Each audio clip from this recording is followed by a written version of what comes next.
స్వచ్ఛమైన నాణ్యమైన గౌదర్పార్ పూజా ఉత్పత్తులు www.gaudarpar.com ద్వారా ఆన్లైన్ లో ఆర్డర్ చేయండి. మీ ఇంటిని దేవాలయంగా మార్చుకోండి.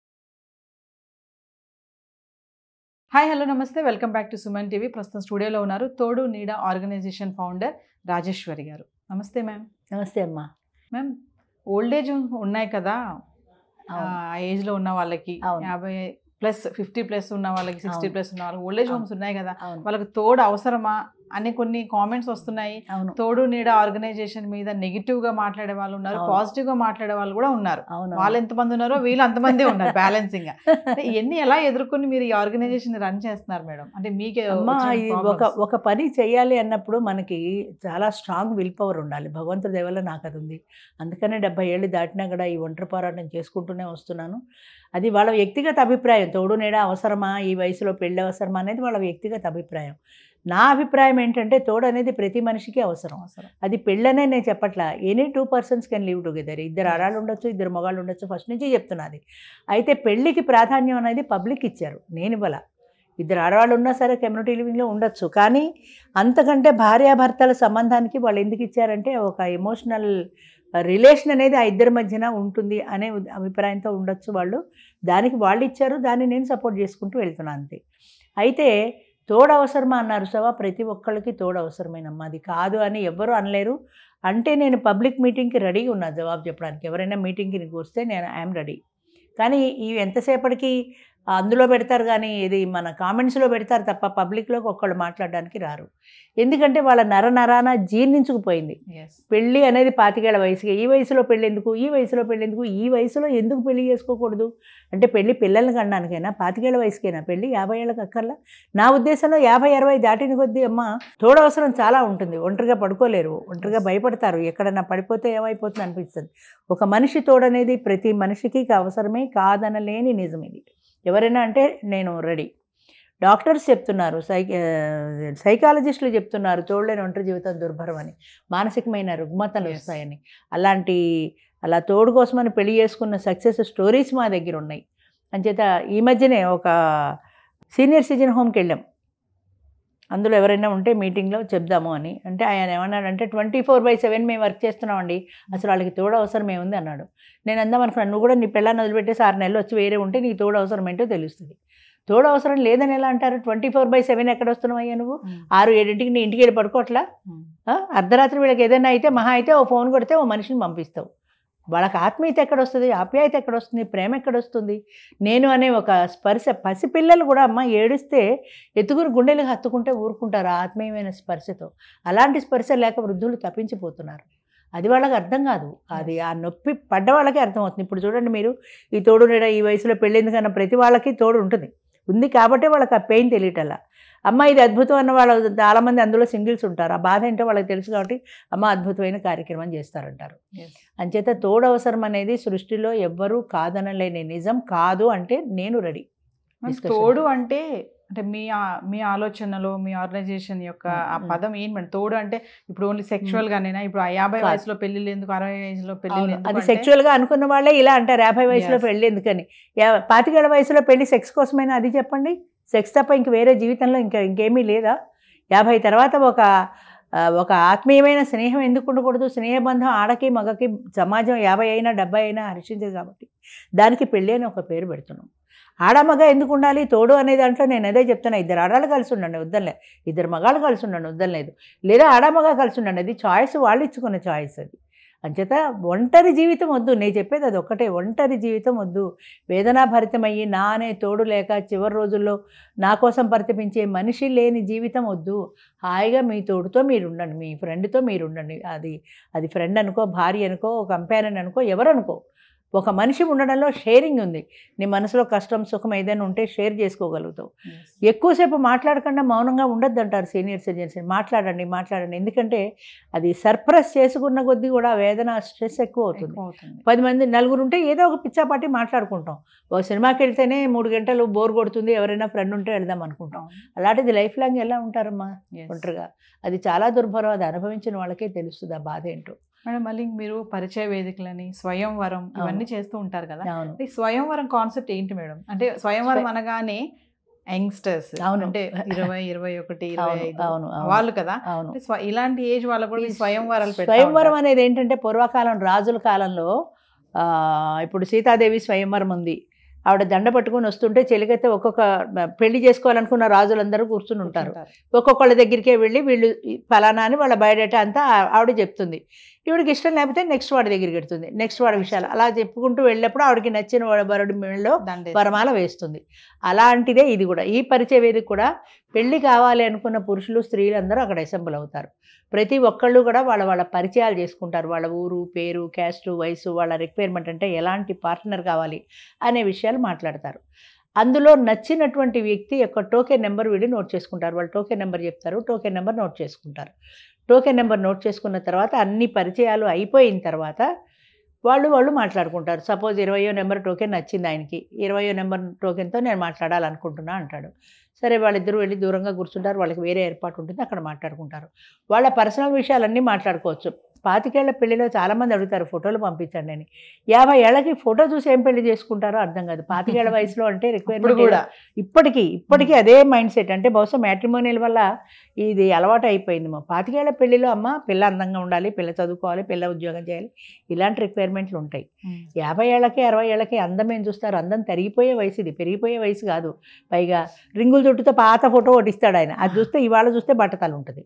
అంచేత ఫోటోలు కాదు, డైరెక్ట్ మనిషిని చూసుకోండి. మీకు 25 ఏళ్ల వయసు పెళ్లి కాదు, ఇది పరిణితి చెందిన పరిపక్వత వచ్చినటువంటి వయసు ఇది. ఈ వయసులో మీ పిల్లలు యాక్సెప్ట్ చేస్తారా? వాళ్ళ పిల్లలు యాక్సెప్ట్ చేస్తారా? పిల్లలు యాక్సెప్ట్ చేయకపోతే ఏం చేయాలి? చేయకపోతే వదిలేస్తామా? అయినా సరే పెళ్లి చేసుకుందాం అనుకుంటామా? నీ పరిస్థితి ఏంటి? నా పరిస్థితి ఏంటి? నువ్వే ఊళ్ళో ఉంటావు, పెళ్ళైతే నువ్వు వస్తావా, నేను రావాలా? ఇన్ని విషయాలు మాట్లాడుకోవాల్సిన. ఫోటోలు పంపించండి. ఫోటోలు చూసి పెళ్లి చేసుకుంటే ఈ సమస్యలు సాల్వ్ అవుతాయా? రేపొద్దున ఆవిడ పిల్లలు ఒప్పుకోలే, అప్పుడు ఏం చేస్తావు? అవి ఇప్పుడే ముందే ఆలోచించుకుంటే ధైర్యంగా ఫేస్ చేయగలుగుతారు. ఫోటో చూసి అనేది అసలు I'm dead against to it. తప్పో రైటో నాకు తెలియదు, కానీ ఫోటో చూసి చేసుకునే వయసు కాదు. ఈ వయసులో మీరు మాట్లాడుకోవాల్సిన అంశాలు చాలా ఉన్నాయి. అవన్నీ మాట్లాడుకొని ఏం చేయాలనేది ఫైనల్గా డిసైడ్ చేసుకోండి. కొంతమంది ఇంకా కొద్ది రోజులు మాట్లాడుకుంటారు, ఫోన్ నెంబర్ ఎక్స్చేంజ్ చేసుకుంటారు, ఇంటికి వెళ్ళి ఇంకా కొద్ది రోజులు మాట్లాడుకుని వాళ్ళ పెద్దవాళ్ళు వీళ్ళని, వీళ్ళ పెద్దవాళ్ళు వాళ్ళను, లేదా వాళ్ళ పిల్లలు వీళ్ళ పిల్లలు వాళ్ళని మాట్లాడుకొని చేసుకుంటారు. అదంతా వాళ్ళ ఇష్టం. పరిచయం వరకే మా బాధ్యత, పెళ్ళి మా బాధ్యత కాదు. మ్యాట్రిమోనియల్స్ అయితే పెళ్లి చేస్తాయి, మేము పెళ్లి చేయట్లా. ఎందుకంటే ఈ వయసులో పెళ్ళి అనే దాంట్లో మీరు చెప్పారు కదా అని చేసుకున్నాననే బాధ్యత మేము పడం. అది మీ ఇష్టం, మీ డెసిషన్. 50 సంవత్సరాల వయసు, 60 సంవత్సరాల వయసులో మీ నిర్ణయాధికారం మీది, మీకుంది ఆ అధికారం. మీరు నిర్ణయించుకోండి, మీరు పెళ్లి చేసుకోండి, దానివల్ల కష్ట నష్టాలు కూడా మీరే పడండి. మ్యామ్, ఈ ఆర్గనైజేషన్లో ఇలా అంటే ఈ వేదికలకు వచ్చి స్వయంవరానికి వచ్చి మ్యారేజ్ చేసుకునే వాళ్ళు కాకుండా ఇంకా మీ ఆర్గనైజేషన్లో ఎలాంటి యాక్టివిటీస్ జరుగుతూ ఉంటాయి మేడం? ఇది కాక చాలా యాక్టివిటీస్ ఉన్నాయమ్మా. అంటే ఇప్పుడు కమ్యూనిటీ లివింగ్ ఉంది. ఇప్పుడు ఇందాక చెప్పినట్టుగా కొంతమందికి పెళ్ళి ఇష్టం ఉండదు, లేదా వాళ్ళ పిల్లలు ఒప్పుకోరు, కానీ ఒంటరిగా ఉండలేరు. అలాంటి వాళ్ళు రూమ్మేట్స్ 4 అమ్మాయిలు కలిసి ఒక ఇల్లు తీసుకుని స్వతంత్రంగా ఉండొచ్చు. అలాగే 4 మగవాళ్ళు కలిసి స్వతంత్రంగా ఉండొచ్చు. అయితే వీళ్లకు మాకేం ఫండింగ్ లేదు వీళ్ళందరికీ నెల బోధించడానికి. వాళ్ళు ఇల్లు తీసుకున్న వాళ్ళకి ఫర్నిచరు, కావాల్సిన యుటెన్సిల్స్ అన్నీ మేము అప్పచెప్తాం. రెంట్ కానీ, పనివాళ్ళు కానీ, ఆ ఖర్చు మీది, మీరు షేర్ చేసుకోండి. ఒక 10,000 ఖర్చు అయింది అనుకోండి, ఈ 10,000 ఖర్చుని 4 షేర్ చేసుకుంటారు. అదే ఒక్క మనిషి ఉన్నా 10,000 ఖర్చు అవుతుంది. సింగిల్ బెడ్రూమ్ తీసుకున్నా కూడా ఎలా ఉన్నా ఒంటరిగా లేకుండా 4 కలిసి ఉంటారు. అప్పుడప్పుడు మేము పాటలకు పెడుతుంటాం. అంటే చాలామంది ఎవరి ఇళ్లలో వాళ్ళు ఉంటారు, సొంత ఇళ్ళు ఉంటాయి, కొన్ని ఫ్యామిలీస్తో ఉంటారు, కొంతమంది విడిగా ఉంటారు. అలాంటి వాళ్లకు పాటలకు అంటే ఏంటంటే అందరూ తల ఐటెం తెస్తారు. ఒకే మనిషి కూర్చొని వండి పెట్టడం కష్టం కాబట్టి ఇప్పుడు ఇవాళ నేను పాటలకు ఇవ్వాలనుకున్నాను. వాళ్ళందరికీ చెప్తాను, ఎవరు ఏం కూరలు తెస్తారో మాకు ఆ గ్రూప్లో పెడతారు. ఈ హోస్ట్ ఎవరైతే ఇంట్లో పెడుతుందో ఆవిడ రైసు పెరుగు మాత్రం పెడుతుంది, వాళ్ళు పప్పు, వాళ్ళు కూర, వాళ్ళు సాంబారు, అందరూ తల ఐటెం తెస్తారు. అన్నీ కలిపి ఇక్కడ కూర్చొని వండుకున్నమ్మకి ఒక కూర, దండుకున్నమ్మకి 60 కూరలు అన్నట్టుగా అన్నీ తలా రకం కూర్చొని తింటాం. అజ్జాక్షరి ఆడుకుంటాం, పాటలు పాడుకుంటాం, తంబోలా ఆడుకుంటాం, సాయంత్రం దాకా కాలక్షేపం చేస్తాం, టీలు దాకా డిస్పర్స్ అవుతాం. ఇలా ఒంటరిగా ఉండే బదులు ఇలా 4 కలవటంలో ఒక ఆనందం ఉంటుంది, ఒక షేరింగ్ ఉంటుంది. టూర్లు ఉంటాయి. ఇప్పుడు ఇలా పాటలకు వచ్చినప్పుడు పలానా టూర్కి వెళ్దాం అనుకుంటున్నాం, ఏ రోజు వెళ్దాం, ఎక్కడికి వెళ్దాం, ఎంత ఖర్చు అవుతుంది, ఎంతమంది వస్తున్నారు. ఒక 10 మంది వస్తున్నారు అనుకో, ఒక వెహికల్ బుక్ చేస్తాం. ఖర్చు అందరూ షేర్ చేసుకుంటారు, ఎవరి ఖర్చు వాళ్ళది. నా టికెట్ నేను పెట్టుకుంటా అంతే. 10,000 ఖర్చు అయిందంటే 10 మంది వచ్చారంటే తల ఎవరి వెయ్య వాళ్ళు ఇచ్చేస్తారు. ఎవరికి బర్డెన్ కాదు, ఎవరికి డబ్బులు ఇవ్వక్కర్లా. ఇప్పుడు మేమే ఒక 15,000 తీసుకుని 10,000 ఖర్చు అయిందని 5,000 జేబులో వేసుకునే సిస్టమ్ కూడా లేదు. అక్కడికి రావడం, డ్రైవర్కి డబ్బులు ఇచ్చేయడం అంతే. ఎవరి డబ్బు వాళ్ళదే. అలాగే పాటలకు కూడా ఎవరి భోజనం వాళ్ళదే, ఎవరి ఐటెం వాళ్ళదే. అందరూ వస్తారు, కూర్చుంటారు, తింటారు. టూర్ ప్రోగ్రామ్స్ ఉన్నాయి, ఆనందయాత్ర అని. ఇలాగే అందరం కలిసి ఒక టూర్ వెళదాం అనుకుంటాం. మొన్ననే ఏదో అనుకున్నాం, సెప్టెంబర్లో వెళ్ళాలని అనుకుంటాం. అక్కడికి వెళ్తాము. అయితే 60 రోజులు కాశీ రామేశ్వరాలు దూరాలు పెట్టను, ఎందుకంటే అందరూ సీనియర్స్. ఎవరికైనా ప్రాబ్లం వస్తే రిస్క్ కాబట్టి పొద్దున్న వెళ్ళి సాయంత్రం వచ్చేలాగా, లేదా ఇవాళ వెళ్ళి రేపు వచ్చేలాగా నాగార్జున సాగర్ అని, వరంగల్ అని అలా చుట్టుపక్కల దగ్గరలోనే ఎక్కువగా పెడుతూ ఉంటాను. మ్యామ్ ఫైనల్గా చెప్పండి, అంటే సమస్యలు ఏమి ఎదుర్కొన్నారు మీరు తోడు నీడ? ఒక సమస్య కాదమ్మా, సమస్యలు పెరుగుతున్నాయి. అంటే దానికి కారణం ఏంటంటే మనుషుల్లో నిజాయితీ లోపించడం సగం కారణం. ఇందాక మనం అనుకున్నట్టుగా ఎప్పుడు ఇందులో లూప్ హోల్స్ ఏమున్నాయని ఆలోచిస్తారు, కానీ నాకు వాడికి డెత్ సర్టిఫికేట్ లేదు వాళ్ళ ఆవిడది, మేము రిజెక్ట్ చేసాము, అక్కడే ఉంటాడు, వెళ్ళడు, ఆ కిందకి వెళ్ళిపోతాడు, బయటికి పంపించేస్తాం బలవంతంగా, ఆ కింద వేలాడుతుంటాడు. ఏ బాత్రూమ్కో వదులుతారు జనాల్ని లంచ్ తర్వాత, అలాంటి టైంలో దూరిపోతాడు లోపల. ఇలా దూరిపోయిన వాళ్ళు కొంతమంది ఏం చేస్తారంటే లేడీస్ దగ్గర నెంబర్లు తీసుకుంటారు, లేదా కొంతమంది వెళ్ళిపోతూ వాళ్ళ ఫ్రెండ్కి నెంబర్ ఇస్తాడు. వాడు ఫ్రెండ్ ఇంకో ఊళ్ళో ఉన్నాడు అనుకో, ఒరే నీకు ఈ నెంబర్ ఆవిడ నేను మాట్లాడాను రా, నాకు సూట్ అవ్వలే, నీకు అవుతుందేమో చూసుకోమని వీడు నెంబర్ ఇచ్చేస్తాడు. వీడు నాకు పాస్పోర్ట్ ఫోటో ఇవ్వక్కర్లా, ఆధార్ ఇవ్వక్కర్లా, డెత్ సర్టిఫికేట్ ఇవ్వాలి, ఏమి ఇవ్వక్కర్లేకన్నా ఆవిడ నెంబర్ వచ్చేసింది. ఈ నెంబర్కి ఫోన్ చేస్తాడు.